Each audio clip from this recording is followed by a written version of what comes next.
바이블 GPS 제32일입니다. 성경을 읽는 바른 자세. 솔로몬이 쓴 잠언, 전도서, 아가서를 읽다 보면 이렇게 하나님을 깊이 알고 경외했던 솔로몬이 어떻게 하나님이 2번이나 직접 나타나 경고까지 하셨는데도 무시하고 우상을 숭배하는 죄를 저질렀을까 섬뜩해집니다. 솔로몬은 하나님의 말씀을 잘 알고 있었을 뿐 아니라 성령에 감동되어 성경까지 기록한 사람입니다.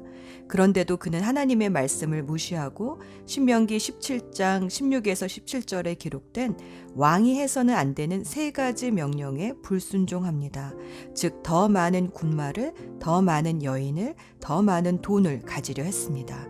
하나님보다 세상의 것을 더 사랑함으로 하나님을 떠나게 되었습니다. 어떻게 이럴 수가 있을까요? 모든 것을 가진 솔로몬의 인생에 단 하나 빠진 것이 있습니다. 그것은 바로 고난입니다. 바울은 로마서 8장 17절에서 자녀이면 상속자이기도 합니다. 우리가 그리스도와 함께 영광을 받으려고 그와 함께 고난을 받으면 우리는 하나님이 정하신 상속자요 그리스도와 더불어 공동 상속자입니다. 라고 말합니다. 또 베드로도 베드로전서 4장 12에서 13절 사랑하는 여러분, 여러분을 시험하려고 시련의 불길이 여러분 가운데 일어나더라도 무슨 이상한 일이나 생긴 것처럼 놀라지 마십시오. 그만큼 여러분은 그리스도의 고난에 동참하는 것이니 기뻐하십시오. 그러면 그의 영광이 나타날 때에 여러분은 또한 기뻐 뛰며 즐거워하게 될 것입니다. 즉, 주님과 함께 영광을 받으려면 고난의 과정은 반드시 거쳐야 한다는 것입니다. 고난은 그리스도인에게는 선택사항이 아니라 필수사항이니 고난이 오면 이상하게 여기지 말고 오히려 기뻐하라고 말합니다. 다윗의 인생을 솔로몬과 비교해보면 이 말씀의 뜻이 보입니다. 다윗도 똑같이 왕의 자리에서 많은 영화를 누렸지만 노년에는 성숙하고 성화된 모습을 보여줍니다. 왜냐하면 그는 고난을 통해 회개하는 시간이 있었기 때문입니다.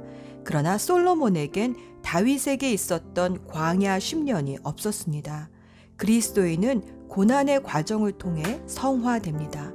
고난 속에서 사람은 자신의 한계를 경험하고 하나님의 크심을 경험하기 때문입니다. 고난을 당할 때는 너무나 힘들지만 지나고 나면 그리스도인에게는 축복이 됩니다. 순종은 저절로 되지는 않는 것 같습니다. 내가 죽는 고통이 따라옵니다. 막상 내 자존심을 내려놓는 그 순간은 정말 힘들지만 순종하고 나면 주님이 주시는 복과 영광이 따라옵니다. 그렇게 고난 속에서 내가 죽어야 예수님을 닮아가는 영광에 이르게 됩니다.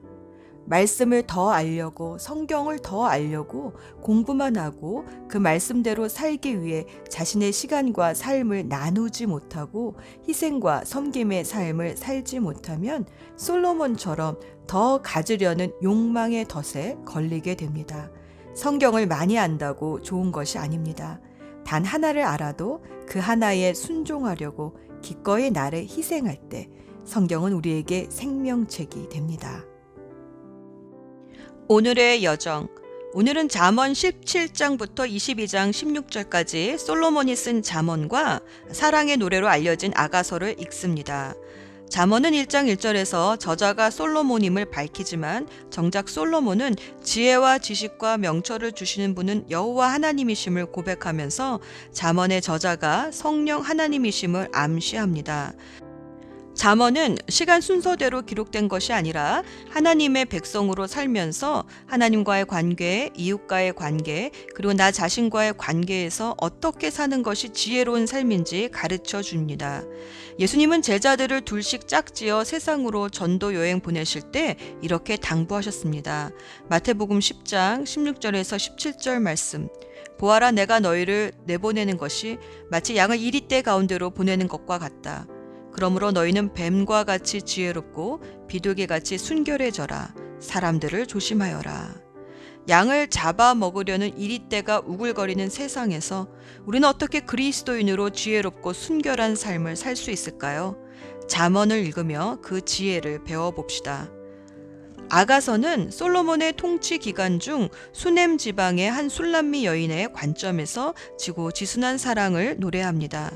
아가서 6장 8절에서 왕은 왕비가 60명, 후궁이 80명, 궁녀도 수없이 많지만 자신의 참된 사랑은 술람미 여인 하나라고 노래합니다. 솔로몬은 그가 우상숭배로 타락하기 전 성령의 감동으로 참된 사랑이 무엇인지 노래하고 있습니다. 보통 사랑에는 4가지 종류가 있다고 합니다. 성적이고 육체적인 사랑인 에로스, 부모와 자식 간에 이루어지는 혈육적인 사랑인 스트로게, 그리고 친구와의 우정 같은 사랑 필리아, 그리고 하나님이 사람에게 주시는 무조건적인 사랑 아가페. 그래서 이 4가지 관계를 인간은 에로스에 의해 태어나고 스트로게에 의해 양육받으며 필리아에 의해 다듬어지고 아가페에 의해 완성된다라고도 합니다. 아가서에는 이 4가지 사랑이 다 나옵니다. 우리는 보통 에러스적인 사랑 그러면 저급한 것으로 여기는데 성은 하나님이 부부 안에 주신 거룩한 선물이고 축복입니다. 아가서는 그것을 아무 부끄럼 없이 드러내고 있습니다.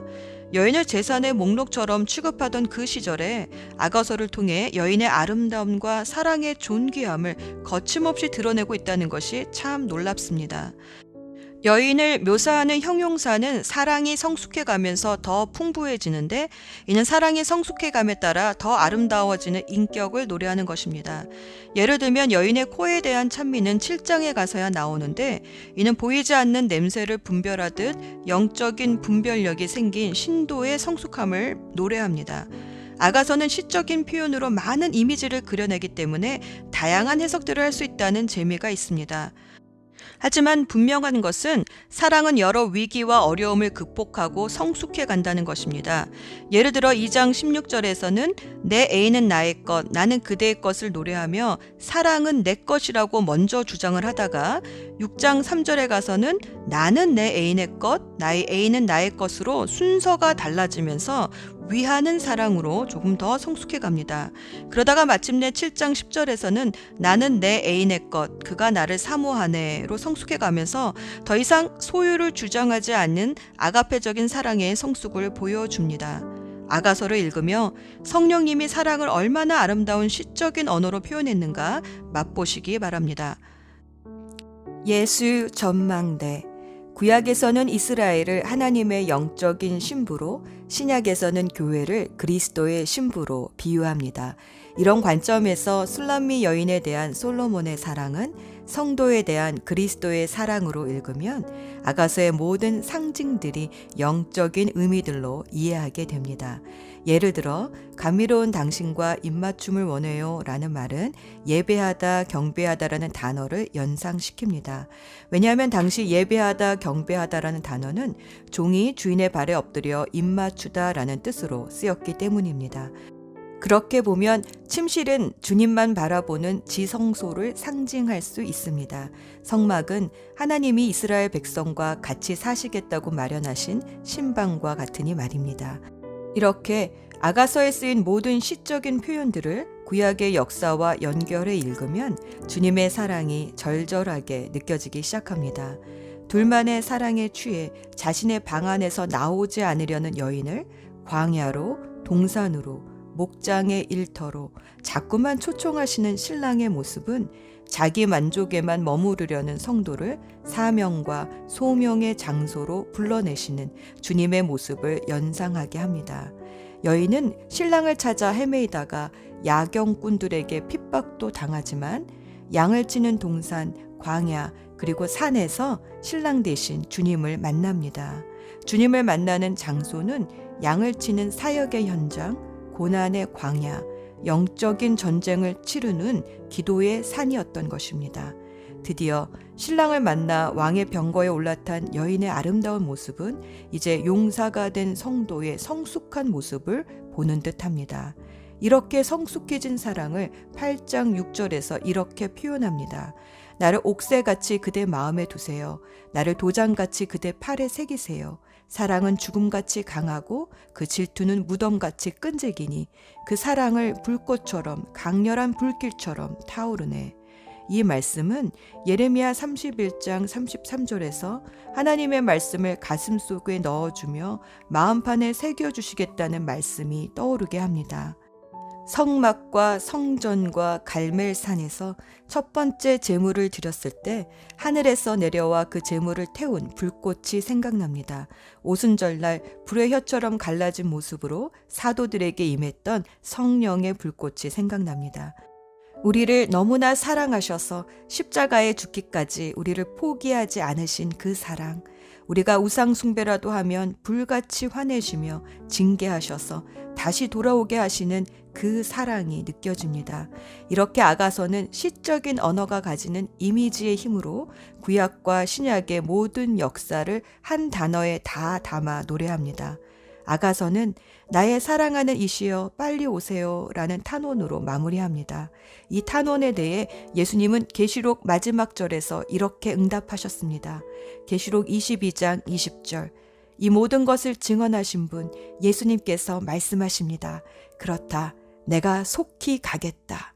아멘. 주 예수여 어서 오소서. 마라나타. 기도합시다. 사랑이신 하나님 아버지, 사랑이 무엇인지 모르는 우리를 사랑하셔서 사랑으로 살게 해주시니 감사합니다. 오늘도 말씀을 읽을 때 성경 말씀이 구구절절 우리를 사랑하시는 주님의 마음으로 읽혀지게 하옵소서. 세상의 바닷물을 다 끌어모아도 결코 꺼지지 않는 사랑의 불로 우리를 사랑하시는 예수 그리스도의 이름으로 기도합니다. 아멘. 잠언 17장. 마른 빵 한 조각만 있어도 화목한 것이 먹을 것을 많이 차려놓고 싸우는 집안보다 낫다. 지혜로운 종은 주인의 부끄러운 아들을 다스리고 그 아들이 받을 재산을 함께 받을 것이다. 도가니가 은을, 풀무가 금을 녹이듯 여호와는 사람의 마음을 시험하신다. 악을 행하는 사람은 악한 말을 따르고 거짓말하는 사람은 험담에 귀를 기울인다. 가난한 자를 비웃는 사람은 그를 만드신 분을 멸시하는 것이며 남이 망하는 것을 기뻐하는 사람은 절대 벌을 면치 못할 것이다. 손자는 노인의 면류관이고 부모는 자식들의 자랑이다. 미련한 자가 거만하게 말하는 것이 어울리지 않은 것처럼 통치자가 거짓말을 하는 것도 합당하지 않다. 뇌물은 그것을 주는 자가 생각하기에 유술과 같아서 옳지 않은 일을 마음대로 하게 한다. 모욕을 갚지 않은 것은 사랑을 구하는 것이지만 지난 일을 자꾸 끄집어내면 친구도 원수가 된다. 슬기로운 자는 한마디 책망에 깨우치나 어리석은 자는 매를 100대 맞아도 알지 못한다. 악인은 늘 대들려고 하니 그런 자에게는 무자비한 처벌이 있을 것이다. 새끼들을 빼앗긴 암곰을 만나는 것보다도 미련하고 어리석은 자를 만나는 것이 더 두렵다. 배은망덕하면 재앙이 그의 집에서 늘 떠나지 않을 것이다. 다툼의 시작은 댐의 작은 구멍과 같으니 싸움이 일어나기 전에 따지기를 그만두어라. 범죄자를 무죄 석방시키고 무고한 자를 죄인으로 만드는 일은 여호와께서 모두 미워하신다. 어리석은 자가 가진 돈은 가치가 없다. 왜냐하면 그는 지혜를 살 생각을 못하기 때문이다. 친구는 변함없이 사랑하고 형제는 어려울 때 돕는다. 지혜롭지 못한 사람은 남의 보증을 서주고 자기 이웃의 보증인이 된다. 다툼을 좋아하는 자는 죄를 사랑하는 자이며 높은 문을 만드는 자는 파괴를 구하는 자이다. 마음이 비뚤어진 사람은 형통하지 못하고 그 혀로 남을 해치는 말을 하는 자는 재앙에 빠진다. 어리석은 자를 자식으로 둔 자는 근심하고 바보 자식을 둔 아버지에게는 도대체 즐거움이 없다. 마음이 즐거우면 신체가 건강하나 영이 상하면 뼈가 마른다. 악인은 은밀히 뇌물을 받고 재판을 잘못되게 한다. 명철한 자는 늘 지혜를 바라보나 어리석은 자의 두 눈은 땅끝을 헤맨다. 어리석은 자식은 그의 아버지에게 근심을 주고 어머니에게는 고통을 안겨준다. 죄가 없는 자를 처벌하는 것이나 존귀한 사람을 정직하다고 해서 때리는 것은 옳지 않다. 지식이 있는 사람은 말을 신중히 사용하고 명철한 사람은 감정을 잘 조절한다. 바보라도 침묵하면 지혜롭게 보이고 입술을 다물면 지성인으로 여겨진다. 잠언 18장. 이기적인 자는 자기만 생각하고 남의 도움을 무시한다. 어리석은 자는 명철에 도무지 관심이 없고 자기 생각만 떠벌린다. 죄를 지으면 멸시를 당하고 수치와 불명예까지 따라온다. 사람의 말은 깊은 물과 같고 지혜의 샘은 쉬지 않고 흐르는 시내와 같다. 범죄자 편을 들어서 무고한 사람을 죄 있다고 재판하는 것은 옳지 않다. 어리석은 자의 입술은 분쟁을 일으키고 그의 입은 매를 자초한다. 어리석은 자의 입은 그를 파멸로 이끌고 그의 입술은 자기에게 올무가 된다. 고자질은 마시는 음식 같아서 마음 깊이 남는다. 자기 일을 게을리하는 자는 멸망하는 자의 형제이다. 여호와의 이름은 강력한 망대 같아서 그리로 피하는 의인은 안전하다. 부자들의 재물은 자기들에게 요새와 같다. 저들은 재물이 자기들을 보호해 줄 거라고 믿는다. 마음의 교만은 멸망의 선봉장이요 겸손은 종기의 앞잡이이다. 듣기 전에 대답하는 자는 미련하여 수치를 당한다. 사람의 영이 병을 이기게 하는데 영이 상하면 어떻게 할 수 있을까? 명철한 자의 마음은 지식을 얻고 지혜자의 귀는 지식을 찾는다. 선물을 주는 자는 그 앞길이 열려서 중요한 사람 앞으로 나아가게 될 것이다. 재판에서 원고의 말이 옳은 듯해도 피고가 오면 사정이 달라진다. 제비를 뽑아 분쟁을 해결하고 서로 싸우는 둘 사이를 판결할 수 있다. 모욕을 당한 형제의 마음은 요새보다 정복하기 어렵고 다툼은 요새의 빗장같이 마음을 닫게 한다. 마른 음식이 배를 채워주는 것처럼 그 영혼을 만족시킨다. 곧 입술에 바른 말이 사람을 만족시킨다. 혀는 살리기도 죽이기도 하는 힘을 가졌으니 혀를 놀리기 좋아하는 자는 그 대가를 받을 것이다. 아내를 찾는 자는 행복을 찾는 자요 여호와께 은총을 입은 자이다. 가난한 자는 국류를 구하나 부자는 거만하게 말할 뿐이다. 친구인 척하는 자도 많지만 어떤 친구는 형제보다 낫다. 잠언 19장.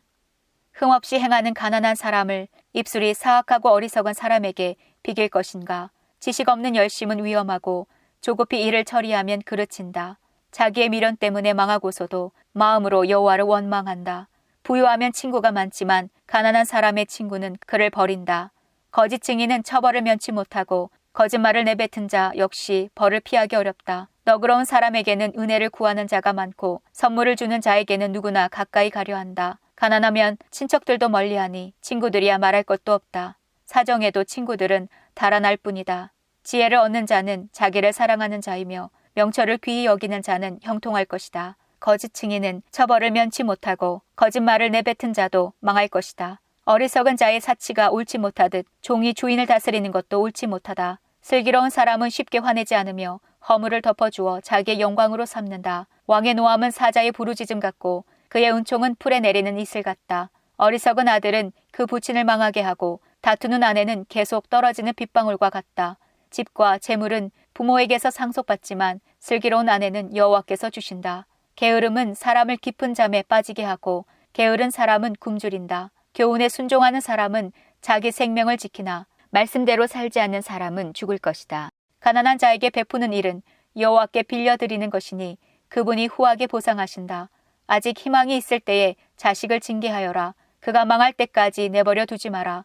성미가 조급한 사람은 화를 자초하여 건져주어도 똑같은 잘못을 저지른다. 조언을 듣고 교훈에 순종하여라. 그러면 마침내 지혜롭게 될 것이다. 사람의 마음에는 많은 계획이 있지만 결국 여호와의 뜻대로 성취된다. 사람이 바라는 것은 변함없는 사랑이다. 거짓말을 하는 것보다 가난함이 낫다. 여호와를 경외하면 형통하고 만족감을 얻으며 재난을 피한다.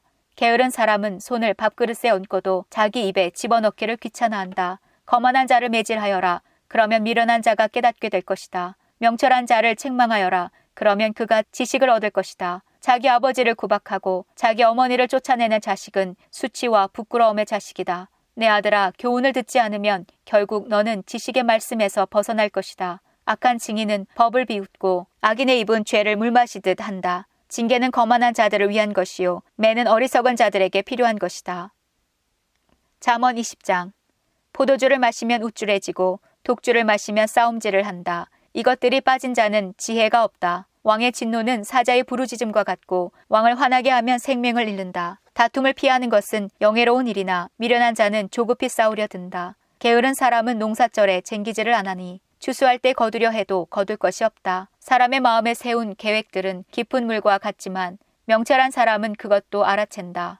사람들은 저마다 자기가 신실하다고 하지만 누가 신실한 사람을 찾을 수 있을까? 의인은 흠없는 삶을 살고 그의 후손들은 복되다. 판사 자리에 앉은 왕은 죄인을 한눈에 알아본다. 나는 마음이 깨끗하다. 나는 정결하여 죄가 없다고 주장할 사람이 있겠는가? 정확하지 않은 저울주나 되들은 여호와께서 미워하신다. 아이일지라도 그 행동으로 자신들의 깨끗함과 오름을 나타낸다. 듣는 귀와 보는 눈은 모두 여호와께서 만드셨다. 잠자기를 좋아하면 가난해진다. 깨어 있어라. 그러면 쌓아둘 양식이 생길 것이다. 물건을 살 때는 이것도 별로군요. 저것도 별로군요. 라고 하지만 산 다음에는 자기가 산 물건을 자랑한다.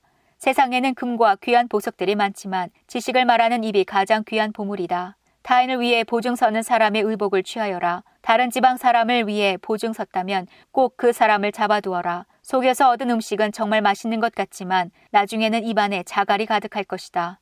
조언을 듣고 계획을 세워라. 전쟁을 하려면 지혜로운 조언을 들어라. 수다쟁이는 비밀을 누설하니 피하여라. 자기 부모를 저주하는 자의 등불은 캄캄한 중에 꺼질 것이다. 일확천금은 결과적으로 복이 되지 아니한다. 내가 이 모욕을 갚으리라고 말하지 말고 여호와를 기다려라. 그러면 그분이 너를 구원해 주실 것이다. 속이는 저울추는 여호와께서 미워하신다. 부정확한 저울들도 좋아하지 않으신다. 사람의 가는 길을 여호와께서 인도하시니 사람이 어찌 자기 앞길을 알랴. 조급하게 이것을 주님께 바치리라고 서원하면 나중에 후회할 수 있다. 지혜로운 왕은 죄인을 분별해내니 탈곡기에 그들을 돌리는 것과 같다. 여호와의 등불이 사람의 영을 비추니 그것이 사람의 마음속을 드러낸다. 왕은 변하지 않는 사랑과 신실함으로 강대해지고 사랑을 통해 왕위가 견고해진다. 젊은이의 영광은 그 힘이지만 노인의 영광은 백발이다. 상처를 입히도록 때려야 죄를 저지를 생각을 안 하고 매질은 마음속까지 청소한다.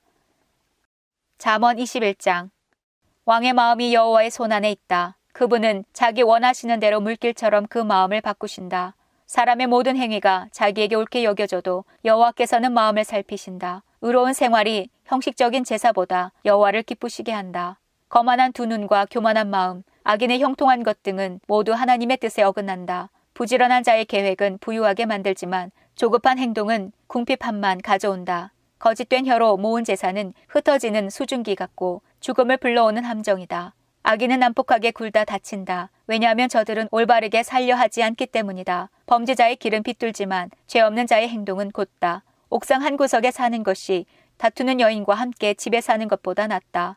악인은 늘 범죄할 궁리를 하니 그 이웃까지 무자비하게 희생시킨다. 거만한 자가 처벌을 당하면 미련한 자가 지혜를 얻고 지혜자가 교훈을 받으면 지식을 얻는다. 의로운 분은 악인의 집을 주목하시고 악인을 멸망시키신다. 가난한 자의 부르짖음에 귀를 막으면 자기가 부르짖을 때에 응답을 받지 못할 것이다. 은밀하게 건네준 선물은 노를 풀게 하고 옷에 숨겨 전달된 뇌물은 화를 그치게 한다. 법을 올바르게 시행하면 의인은 기뻐하고 악한 자는 두려워한다. 명철한 자의 길에서 떠난 자는 죽은 자들 가운데 이를 것이다.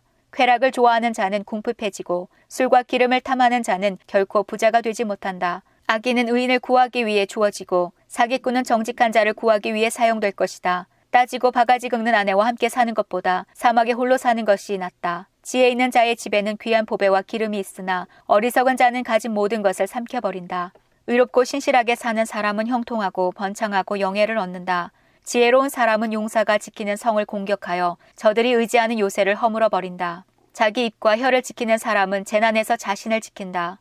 교만하고 거만한 사람을 비우는 자라고 부르니 이는 그가 아주 거만하게 행동하기 때문이다. 게으름뱅이는 손으로 일할 생각은 안 하고 꿈만 꾸다 죽고 만다. 어떤 사람은 하루 종일 욕심만 부리지만 의인은 아낌없이 베푼다. 악인의 재물은 가증한데 악한 동기로 바치는 경우라면 더욱 그렇다. 거짓 증인은 망하고 그의 말을 듣는 자도 영원히 망할 것이다. 악인은 뻔뻔스럽게 행동하지만 정직한 사람은 신중히 행동한다. 여호와를 거스리는 것은 그 어떤 지혜, 통찰력, 계획으로도 성공하지 못한다. 전쟁을 대비하여 말을 준비해도 승리는 여호와께 달려있다. 잠언 22장. 명예가 많은 재물보다 귀하고 좋은 평판이 금은 보화보다 훨씬 낫다. 부자와 가난한 자가 섞여 사니 여호와께서 그들 모두를 만드셨다. 슬기로운 사람은 위험을 보면 피하나 미련한 자는 제 발로 들어가 화를 당한다. 사람이 겸손히 여호와를 경외하면 재물과 영예와 생명을 얻는다. 사악한 사람의 길에는 도처에 가시와 함정이 있지만 자기를 지키는 자는 그것들을 피한다. 아이에게 올바른 길을 가르쳐라. 그러면 늙어서도 그 길을 떠나지 않을 것이다. 부자는 가난한 자를 다스리고 빚진 자는 꾸어준 자의 종이다. 악을 행하는 자는 재난을 거두고 그런 자의 분노는 쇠약해진다. 남을 동정하는 사람은 축복을 받으리니 가난한 자와 자기 음식을 나누기 때문이다. 거만한 자를 쫓아내어라. 그러면 분쟁과 다툼과 모욕이 그칠 것이다. 정결한 마음을 사랑하는 자, 그 말이 은혜로운 자는 왕의 친구가 될 것이다. 여호와의 눈은 지식이 있는 자를 지키시나 사기꾼의 말은 패하게 하신다. 게으른 사람은 사자가 밖에 있으니 길거리에 나가면 죽을 것이다 라고 말한다. 창녀의 입은 깊은 구덩이와 같으니 여호와의 진노를 받는 자는 그곳에 떨어질 것이다. 어린이의 마음에는 미련이 담겨 있다. 징계의 채찍으로 때리면 없앨 수 있다. 자기 재산을 늘리려고 가난한 자를 학대하는 자와 부자에게 뇌물을 바치는 자는 모두 가난에 떨어질 것이다. 아가 1장. 솔로몬이 지은 최고의 노래입니다.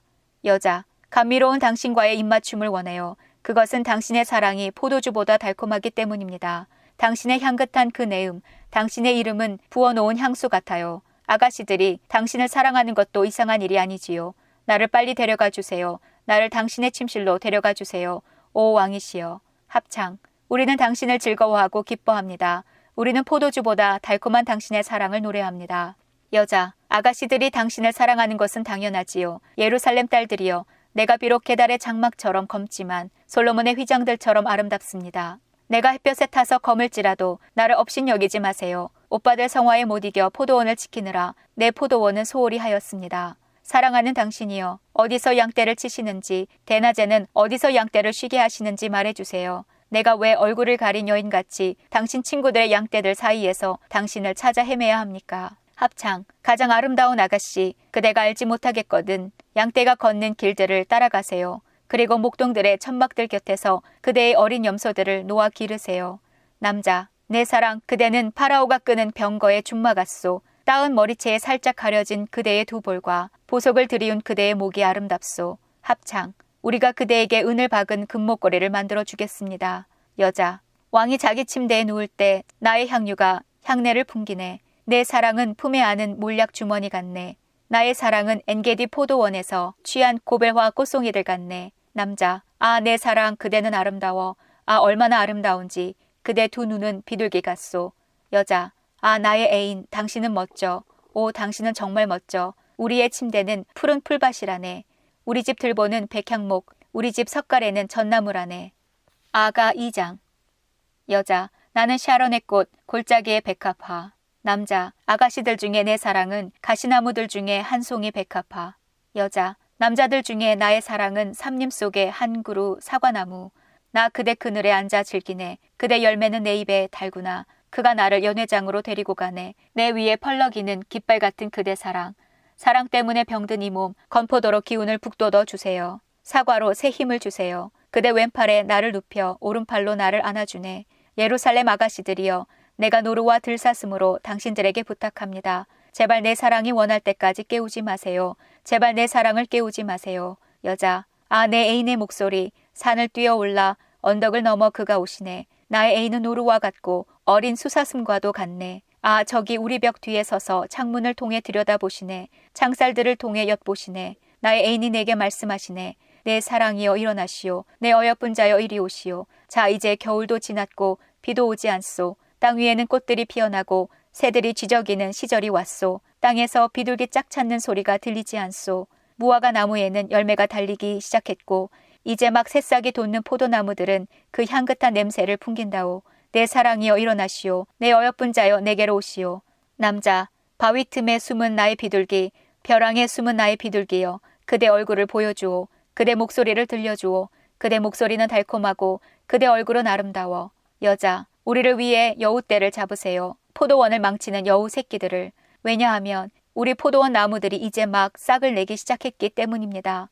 내 애인은 나의 것, 나는 그대의 것. 그가 자기 양떼를 백합화 꽃밭에서 먹이시네. 산들바람이 불고 땅거미가 지기 전 나의 애인이여 돌아오세요. 저 거친 언덕에서 뛰노는 노루와 어린 수사슴같이. 아가 3장. 여자, 밤이면 밤마다 침상에서 내 마음에 사모하는 자를 찾네. 찾고 찾았으나 찾지 못하였네. 불렀으나 대답이 없네. 이제 일어나 도성의 거리와 광장으로 나가서 내 사랑을 찾으리라. 내가 그를 찾았으나 찾지 못하였네. 순찰 다니는 야경꾼들이 나를 발견했네. 당신들 내 사랑을 보셨나요? 그대를 지나치자마자 내가 사랑하는 사람을 찾았네. 내가 그를 붙잡아서 내 어머니의 집으로 데리고 왔네. 나를 임신한 바로 그 방으로 데리고 왔네. 예루살렘 아가씨들이여, 내가 노루와 들사슴으로 당신들에게 부탁합니다. 제발 내 사랑이 원할 때까지 깨우지 마세요. 제발 내 사랑을 깨우지 마세요. 합창. 마치 연기 기둥같이 유향과 향료 냄새를 풍기며 광야에서부터 올라온 것은 무엇입니까? 보세요. 그것은 솔로몬이 타고 오는 가마랍니다. 이스라엘 용사 60명이 호위하네요. 다 칼을 잡은 전쟁에 능숙한 용사들. 각자 옆구리에 칼을 차고 밤중에 어떤 폭동이라도 막을 준비를 하였네요. 솔로몬 왕은 레바논의 목재로 자기가 탈 가마를 만들었습니다. 그 기둥들은 은으로, 바닥은 금으로 만들었습니다. 그 의자에는 자줏빛 천을 깔고 내부는 예루살렘 아가씨들이 예쁘게 수놓았습니다. 시온의 아가씨들이여, 나와서 면류관을 쓴 솔로몬 왕을 보세요. 그의 결혼식 날, 그의 마음이 설레이던 날, 그의 모친이 그의 머리에 씌워준 면류관이 그 머리에 있네요. 아가 4장. 남자. 아, 그대는 아름다워, 정말 아름다워. 가리개 넘어 그대의 두 눈은 비둘기 같고 그대 머리는 길르앗 산에서 내려오는 염소떼 같아. 그대 이는 털을 깎고 모욕시킨 흰 양떼들 같아. 각기 짝을 이루어 하나도 홀로 된 것이 없네. 그대 입술은 홍색실 같아. 그대 입은 아름다워라. 가리개 너머로 보이는 그대 두 뺨은 쪼개놓은 석류 반쪽 같아. 그대 목은 빼어나게 아름다워서 용사들의 방패 1000개를 두려고 건축한 다윗성 망대 같아. 그대의 두 젖가슴은 새끼 사슴 한 쌍 같아. 백합화 꽃밭에서 풀을 뜯는 쌍둥이 노루 같아. 산들바람이 불고 땅거미가 지기 전 나는 몰약산으로 유향 언덕으로 가리라. 나의 사랑이여, 그대는 정말 아름다워. 그대에게는 흠 하나 없네. 나의 신부여, 레바논에서 나와 같이 갑시다. 아마나 산 꼭대기에서, 스닐산 정상에서, 헤르몬 산 꼭대기에서 내려오시오. 사자굴에서, 표범들이 들끓는 산에서 내려오시오. 나의 누이, 나의 신부여, 그대가 내 마음을 훔쳤소. 그대 눈짓 한 번에, 그대 보석 목걸이에 그만 반했소. 나의 누이, 나의 신부여, 그대 사랑이 얼마나 달콤한지. 그대 사랑은 포도주보다 달콤하고 그대 향기는 어떤 향수보다 향기롭소. 나의 신부여, 그대 입술에는 송이꿀 같은 달콤함이 흘러나오고 그대 혓바닥 아래에는 젖과 꿀이 있소. 그대 옷에서 풍기는 향기는 레바논의 향기 같아. 나의 누이, 나의 신부여, 그대는 비밀의 동산이요. 그대는 덮어놓은 우물, 울타리를 두른 셈이요. 그대 식물은 석류들과 최상급 과실들과 나도화와 번홍화와 창포와 개수나무와 향나무들과 모략과 침향과 가장 귀한 향료들이요. 그대는 동산의 샘, 생수가 솟는 우물, 레바논에서 흐르는 시내. 여자, 깨어라 북풍아, 오라 남풍아, 내 동산에 불어다오. 그래서 그 향기가 널리 퍼지게 해다오. 그러면 나의 애인이 그 동산에 들어가 그 최상급 과실들을 맛보지 않겠니? 아가 5장. 남자. 나의 누이, 나의 신부여, 내가 내 동산에 들어와서 내 향품과 몰약을 모으고 내 꿀송이와 내 꿀을 따먹고 포도주와 우유도 마셨소. 오 친구들아, 먹게나. 사랑하는 자들아, 마음껏 먹게나. 여자. 나는 잘지라도 마음은 깨었네. 나의 애인이 문 두드리는 소리. 나의 누이, 내 사랑, 내 비둘기, 내 완전한 자여, 그대 문 좀 열어주오. 내 머리가 이슬에 젖었고 내 머리털도 밤이슬에 촉촉하오. 나는 옷을 벗었어요. 다시 입어야 하나요? 난 발을 씻었어요. 다시 흙을 묻혀야 하나요? 나의 사랑하는 자가 문틈으로 자기 손을 들이미시네. 내 심장이 그분 때문에 두근거리네. 일어나 나의 사랑하는 자를 위해 문을 열었네. 내 두 손에서 모략이 뚝뚝 떨어지네. 모략의 즙이 떨어지는 손으로 문고리를 잡았네. 내 사랑하는 자를 위하여 문을 열었으나 내 사랑하는 이는 떠나고 없네. 그가 가시다니 내 마음이 무너지네. 내가 그를 찾았으나 찾지 못했네. 그를 불렀으나 대답이 없네. 야경꾼들이 야간 순찰을 할 때 나를 발견했네. 그들이 나를 때리고 다치게 했네. 성벽을 지키던 순찰꾼들이 내 겉옷을 빼앗아 가버렸네. 예루살렘 아가씨들이여, 내가 부탁합니다. 혹시 내 사랑하는 님을 만나거든 내가 사랑 때문에 병이 났다고 전해주세요.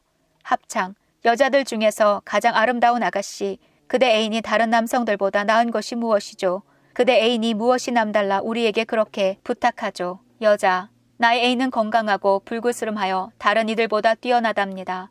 그의 머리는 정금 같고 그의 머리털은 곱슬곱슬하고 검기가 까마귀 같아요. 그의 두 눈은 우유로 모욕한 물가에 비둘기 같고 보석처럼 박혔어요. 그의 두 볼은 향기를 토하는 향료밭 같고 그의 입술은 몰약을 떨어뜨리는 백합화 같답니다. 그의 두 팔은 황옥이 박힌 황금 방망이 같고 그의 몸은 청옥으로 장식한 빛나는 상아 같아요. 그의 두 다리는 정금 받침에 세운 대리석 기둥 같고 그의 모습은 레바논 같고 백향목처럼 멋지답니다. 그의 입은 달콤하게 그지없어요. 그의 모습은 정말 멋져요. 이분이 저의 애인이랍니다. 예루살렘 아가씨들이여, 이분이 저의 친구랍니다. 아가 6장. 합창. 여인들 중에 가장 아름다운 아가씨여, 그대 애인은 어디로 갔나요? 어디로 가셨는지 우리가 그대와 함께 그를 찾을 것입니다. 여자. 나의 애인은 자기 동산 향기로운 꽃밭으로 내려갔을 거예요. 동산에서 양떼를 먹이고 백화파를 모으러 갔을 테지요. 나는 내 애인의 것, 나의 애인은 나의 것. 그가 백화파 가운데서 양떼를 먹이네. 남자. 나의 사랑, 그대는 디르사같이 아름답고 예루살렘같이 사랑스러우며 깃발들을 날리는 군대처럼 당당하오. 그대 두 눈을 내게서 떼시오. 그대의 눈이 나를 삼킬 듯하오. 그대 머리털은 길르앗에서 내려오는 염소떼 같소. 그대 이는 새로 목욕한 양떼 같소. 모두 짝이 있고 하나도 홀로 있지 않소. 가리게 넘어 그대의 두 뺨은 쪼개놓은 석류 반쪽 같소. 왕후가 60명, 후궁이 80명, 궁녀들은 셀 수도 없이 많지만 나의 비둘기, 나의 완전한 자는 오직 하나뿐. 그 모친의 외동딸이자 그녀를 낳은 자의 총애하는 자, 아가씨들은 그녀를 보고 복되다 하고 왕후나 후궁들도 모두 그녀만 칭찬하네. 새벽빛같이 솟아오르고 달처럼 아름답고 해같이 빛나며 길을 높이 든 군대같이 당당한 이 사람은 누구인가. 여자, 호두나무 숲에 내려가 골짜기에 새움이 텄는지 포도나무에 싹이 돋았는지 석류꽃이 피었는지 보고자 했더니 나도 몰래 그가 어느새 내 백성의 귀한 병거에 나를 태우네. 합창, 술람미 아가씨여, 제발 돌아오세요. 당신이 보고 싶으니 제발 돌아오세요. 남자, 어찌하여 그대들은 두 줄로 늘어선 무희들을 보듯 술람미 아가씨를 바라보고자 하오. 아가 7장. 남자, 오 귀한 분의 딸이여, 신발을 신은 그대의 두 발이 어찌나 아름다운지 그대의 멋진 두 다리는 보석 세공이니 공들여 만든 보석 같소.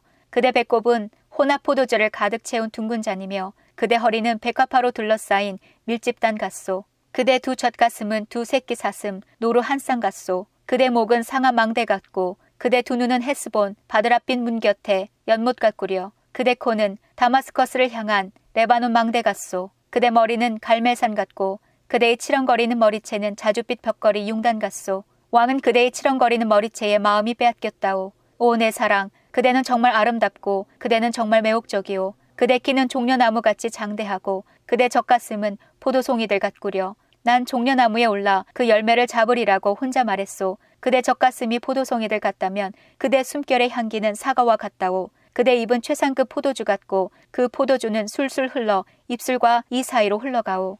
여자, 나는 내 애인의 것, 그가 나를 사모하네. 나의 사랑이여, 우리 시골에 가서 마을에서 한밤을 지내요. 우리 일찍 포도원 들로 나가 포도나무에 싹이 돋았는지 꽃잎이 피었는지 석류꽃이 피었는지 살펴봐요. 거기서 그대에게 내 사랑을 드리겠어요.